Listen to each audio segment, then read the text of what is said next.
Salut les disciples de la boxe, c'est Jean-Charles, j'espère que vous êtes en forme et aujourd'hui on va parler d'un petit clash, une petite embrouille, mais une petite embrouille de plusieurs millions de dollars entre Mike Tyson et Triller. Alors Triller c'est quoi ? C'est un diffuseur, c'est un peu bizarre, à chaque fois que je vais sur leur site je comprends rien. Ils avaient fait une page spéciale quand ils ont diffusé le combat de Mike Tyson contre Roy Jones. Mais c'est un truc qui ressemble un petit peu à TikTok, Instagram, tu vois, tout ce bordel-là. Bref. Mike, en fait, ce qui s'est passé, c'est que là, dans son émission de radio, je vous en ai déjà souvent parlé de cette émission de radio, il a annoncé un prochain combat le 29 mai à Miami. Et, suite à ça, Triller, qui était donc le diffuseur de son combat contre Roy Jones, qui avait d'ailleurs très bien marché, il y a eu presque 2 millions de ventes en pay-per-view, un peu moins, mais bon, on n'est pas à quelques centaines de milliers de personnes près. Presque 2 millions de ventes. En France, ça a été diffusé sur Action, sur la chaîne Action, donc ça a fait des centaines de milliers aussi d'audience. Bref, dans le monde, presque tout le monde qui s'intéresse un tout petit peu au sport, et même pas en fait, ça a touché presque tout le monde, quoi. Donc bon, ça a fait un carton. Et là, quand Tyson il parle d'un prochain combat, il y aurait Triller ça a fait tilt dans leur tête, tu vois, donc il y a des lettres qui circuleraient pour être les premiers sur le coup, tu vois, pour diffuser le combat de Mike Tyson. Alors, Triller, ce qu'il faut savoir, c'est que ça leur a fait un coup de pub de malade, ce combat contre Roy Jones, parce que personne ne savait qui allait diffuser ça, c'était un peu un inconnu, est-ce que ça allait marcher, ce combat de Tyson, qui revient, cette exhibition de Mike Tyson, je vous rappelle que c'est pas un combat réel, les coups n'étaient pas appuyés, ils s'amusaient, les gars. Et c'est très très bien ce qu'ils ont fait, moi je me suis régalé. Mais bref. Mais bon, ça leur a fait un coup de pub de fou à Triller. Parce que suite à ça, ils vont enchaîner avec le combat de Jake Paul, qui sera le 17 avril. Et encore mieux, ils vont enchaîner avec un combat de Teofimo Lopez, parce que Teofimo Lopez, il n'a pas trouvé d'arrangement pour diffuser son prochain combat.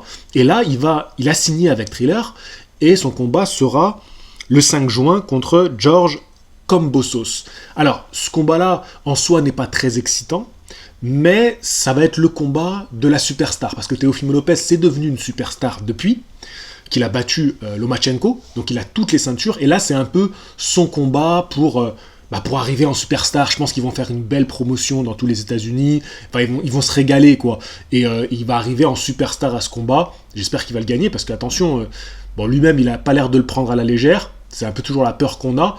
Il dit que face à lui, il aura un boxeur qui a faim, c'est normal, il veut récupérer les ceintures, mais c'est pas un boxeur... On s'attendait à mieux dans cette catégorie-là des légers. Bref, c'est pas le sujet. D'ailleurs, Teofimo Lopez, pour vous dire à quel point il a bien compris le délire, c'est qu'il s'est mis dans le business de la tequila. Donc allez voir ça, il y a une marque de tequila avec qui il s'est associé, donc c'est assez marrant. Alors, il a dit qu'il n'en boirait pas avant son combat, il boirait ça après. L'alcool, c'est pas bien. Attention les gars. Et du coup, c'est assez marrant parce que ça montre bien combien il a compris et c'est devenu un businessman. En fait, c'est pas ça, c'est déjà des businessmen avant les boxeurs, mais ça y est, quoi. Je veux dire, c'est devenu une superstar et il place ses pions, quoi. Il place ses billets au bon endroit. Voilà, ceci étant dit, revenons sur Triller et la relation avec Mike Tyson. Ce qui s'est passé, et c'est là qu'est le drame, c'est que Mike Tyson a fait un post où il déclare qu'il ne travaillera plus avec Triller et qu'en gros, si vous voyez des informations sur Triller, c'est faux. Ce ne sera pas lui et ça passera par lui les prochaines diffusions de combats s'il y a combat. C'est intéressant, ça veut dire que Mike Tyson il a bien compris que son nom rapportait encore beaucoup d'argent, en tout cas Mike Tyson ou son entourage, et donc ils veulent chercher des options qui leur apporteront encore plus d'argent. Voilà.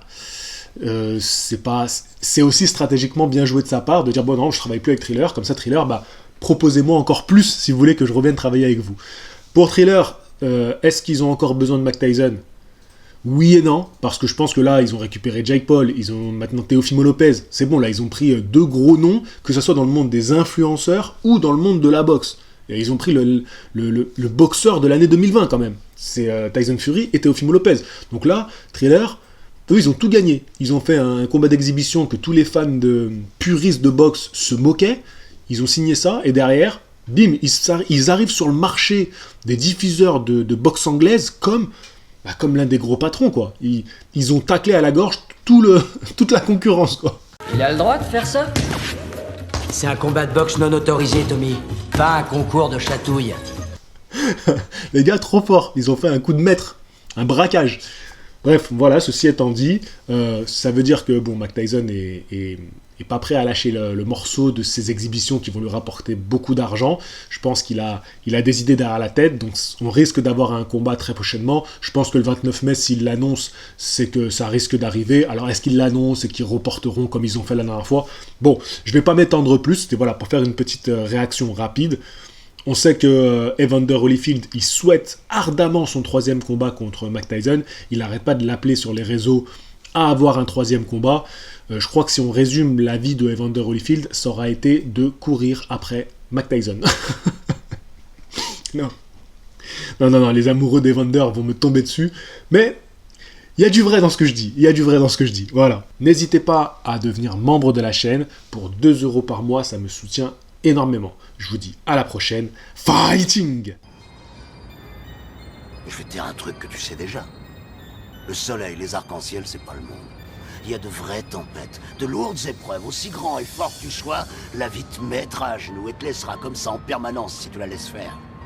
Toi, moi, n'importe qui. Personne ne frappe aussi fort que la vie. C'est pas d'être un bon cogneur qui compte. L'important, c'est de se faire cogner et d'aller quand même de l'avant. C'est de pouvoir encaisser sans jamais flancher. C'est comme ça qu'on gagne.